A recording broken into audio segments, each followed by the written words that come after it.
자, 먼저 기도에 대해서 다시 좀 더 구체적으로 생각해 보면은, 마음을 담아 기도하는 사람은 그 문제를 위해, 그 기도 제목에 나와 있는 내용을 위해 어떤 형태로든지 움직이게 되어 있습니다.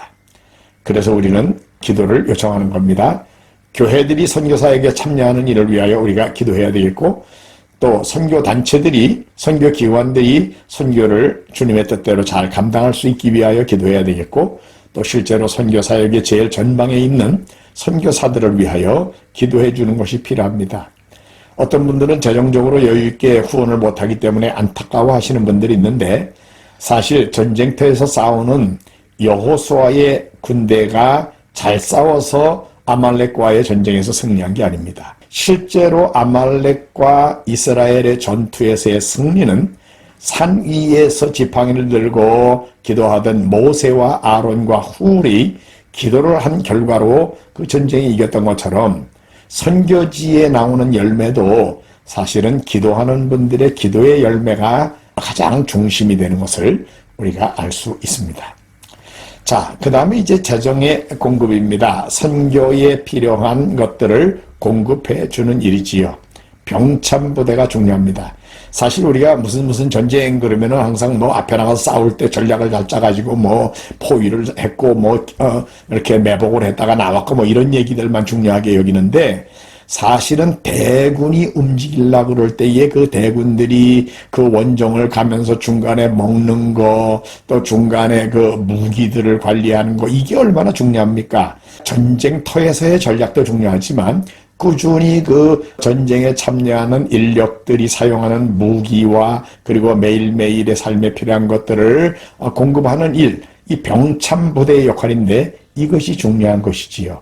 그래서 사실은 이 병참이 효과적인 군대는 전투에서 효과적으로 승리를 하도록 되어 있는 것입니다. 그래서 사실은 앞에 나가서 전방에서 싸우는 군인 못지않게 배후에 재정으로 후원하는 분들의 역할이 중요하다라는 것을 우리는 분명히 알 수 있습니다. 불이 났는데 그 불 바로 앞에서 불에다 물을 끼얹는 소방대원도 중요하지만, 뒤에서 불난 곳까지 물을 전달하는 그런 전달자들의 대열에 참여하는 자도 중요한 것입니다. 물에 빠진 사람을 구조하기 위해서 밧줄을 잡고 물속으로 내려가는 사람도 중요하지만, 뒤에서 밧줄을 잡아주는 사람들의 역할도 중요하단 말입니다.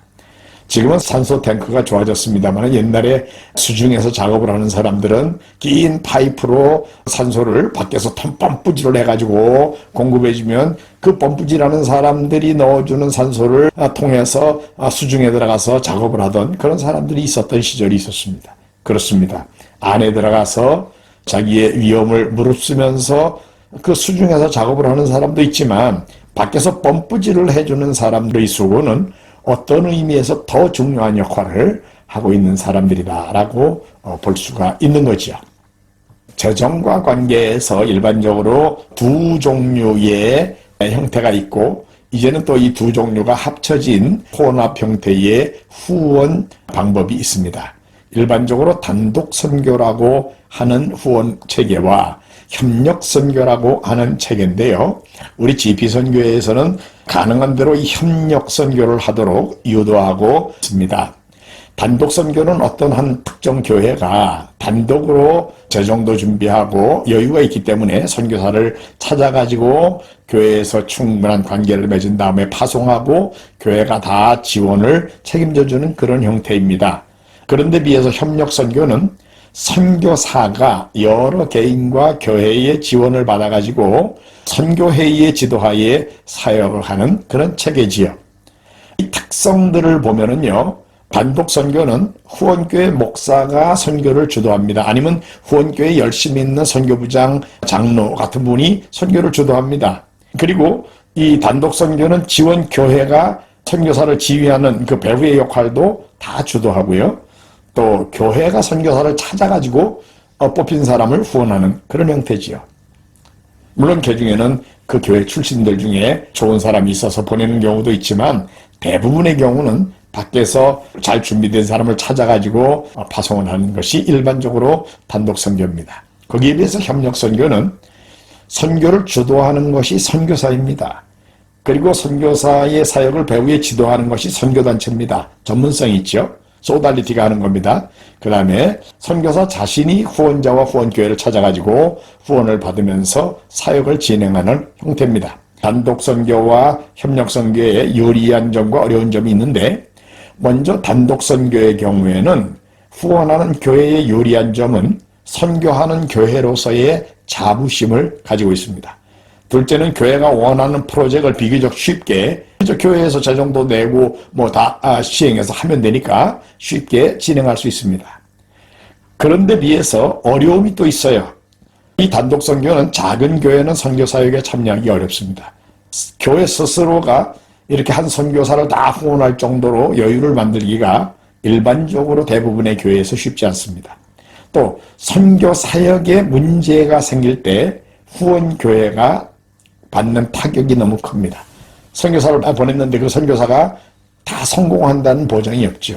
병이 나서 돌아왔다든지 뭐 선교지에서 무슨 사고가 났다든지 그럴 때에도 그 교회가 다 그것을 책임져야 되기 때문에 받는 타격이 큽니다. 그리고 관심을 갖지 않을 수 없는 게 담당해줘야 되는 선교비의 비중이 큽니다. 어떤 목사님 그런 얘기 하시더라고요. 담임 목사가 받는 것보다 선교사에게 보내는 게 더 많다. 담임 목사의 정서에 그 선교 후원이 그렇게 맞지 않을 겁니다. 왜냐하면 그 교회를 위해서 전적으로 일하면서 모든 시간과 모든 관심을 쏟는 교회 내에 있는 교육자들이 받는 대우보다 밖에 가서 일하고 있는 선교사에게 더 많은 재정이 부여된다. 일반적으로 국내 목회자들의 정서에는 그렇게 받아들여지지 않을 것입니다. 그래서 이런 어려움이 있어요. 반면에 후원자가 이제 협력선교로 후원을 할 때의 장점은, 유리한 점은 작은 교회도 누구나 참여할 수 있다는 겁니다. 아주 작은 금액으로도 우리 교회도 어느 선교사님을 후원합니다. 우리 교회도 선교하는 교회입니다. 라고 참여할 수 있죠. 또 교회만 아니라 개인적으로도 참여할 수 있습니다. 또 후원 교회는 여러 나라의 여러 선교사에게 여러 종류의 사역을 후원할 수 있습니다. 똑같은 금액을 여러 나라의 선교사에게 작은 금액으로 나눠줄 수 있는 거거든요. 선교지에 혹시 실망되는 요소들이 선교사나 선교지에 있더라도 후원교회가 비교적 선교의 열정을 유지하는 데에 장애가 되지 않습니다. 문제가 발생하지 않는다라는 것이요. 반면에 협력선교로 할 때에 후원교회에 있는 어려움이랄까 한계는 비교적 후원교회가 기대하는 사역을 선교사에게 강요할 수 없다는 것입니다. 권면할 수 있죠. 이런 사역을 좀 해보시면 어떻겠냐고 말씀하실 수는 있지만 선교사에게 그 권한이 주어져 있지 후원교회가 이래라 저래라 하실 입장은 요구할 수는 없는 입장이라는 겁니다. 그 다음에 이제 선교사의 입장에서 보면은 한 교회가 다 담당해주는 단독 선교일 때 선교사에게 유리한 점은 처음에 선교비 모금이 그렇게 크게 어렵지 않습니다. 왜? 그 교회가 다 담당해 주니까요. 또 교회가 선교사에 대한 강한 책임감을 가지고 있기 때문에 선교사에 대해서 여러 면으로 건강이나 자녀 교육이나 많은 면에 책임을 져줍니다. 큰 관심을 가지고 있기 때문에 그렇습니다. 그리고 교회와 선교사 간의 관계가 비교적 친밀합니다. 그리고 선교사는 보고서를 그 교회, 한 교회에다가만 보고서를 보내면 되기 때문에 관리가 비교적 어렵지 않습니다. 반면에 많은 교회에서 작은 금액으로 이 협력으로 후원을 받는 선교사의 경우에는요, 많은 교회와 성도에 의해 후원을 받아서 비교적 총액으로 보면은 더 많은 선교비의 지원을 받게 됩니다.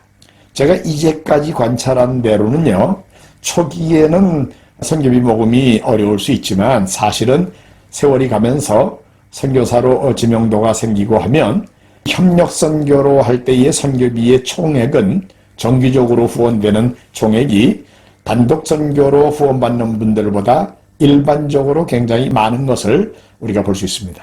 우리 GP선교회가 이 협력선교 체제로 사역을 하고 있기 때문에 GP선교회에 좀 오래된 선교사들이 받는 선교비의 매월 일정 수입은 다른 선교단체 사람들보다 높은 것을 우리가 일반적으로 보고 있습니다.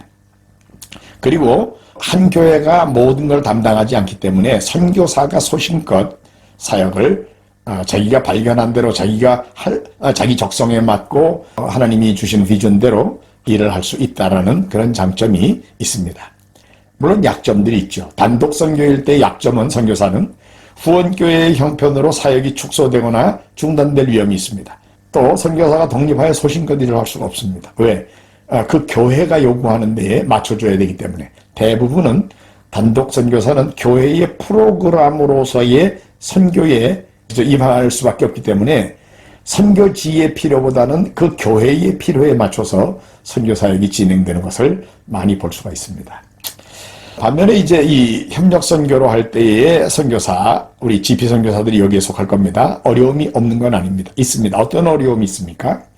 후원자 확보를 위해 많은 노력이 필요합니다. 단독 선교보다 더 여러 사람을 만나고 여러 교회를 방문해야 되고 처음 후원자를 만드는 일이 처음에 좀 어려운 건 사실입니다.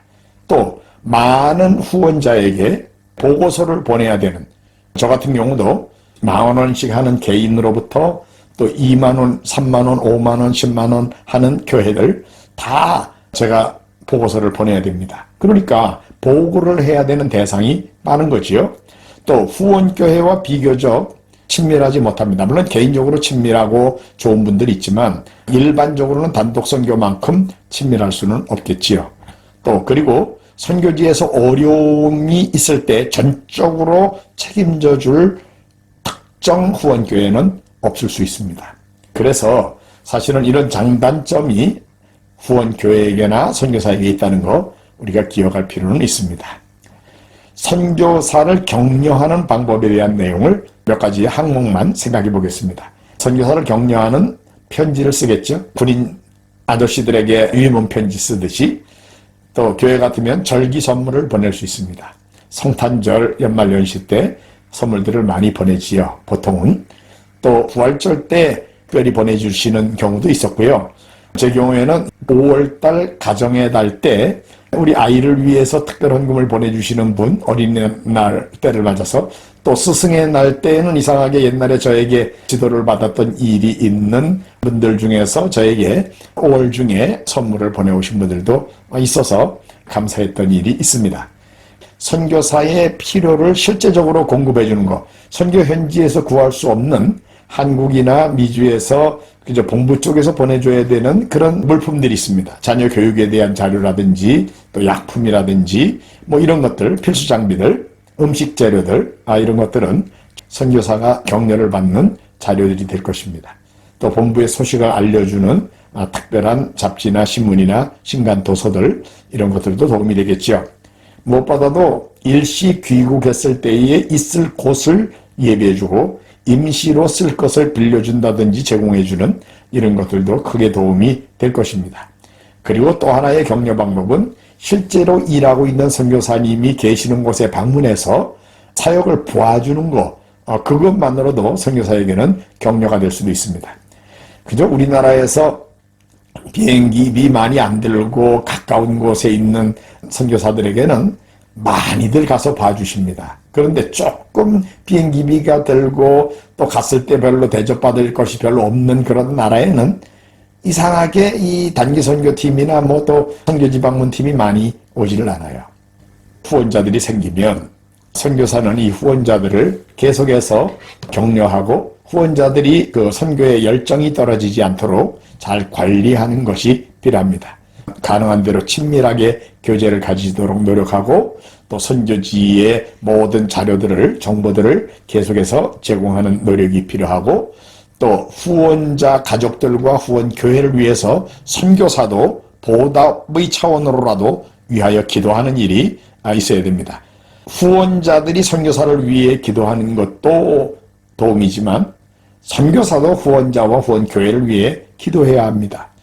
후원자들 중에 사업이 어려운 분들도 있어요. 교회들 중에도 어려운 교회들이 있습니다. 선교사가 그 사업의 어려운들, 자녀 교육의 어려운 분들, 모든 분들의 그 아픔을 아파하면서 같이 기도하고 또 그것을 위해서 하나님 앞에 매달리는 이런 노력을 하는 것, 이것이 필요합니다. 그래서 사실은 mutual helper, 상호 간에 돕는 mutual helper로서의 서로 돕는 fellow worker, 슈네르고이라고 슈네르고 서로 돕는 동력자의 관계를 꾸준히 잘 유지하는 것이 필요합니다.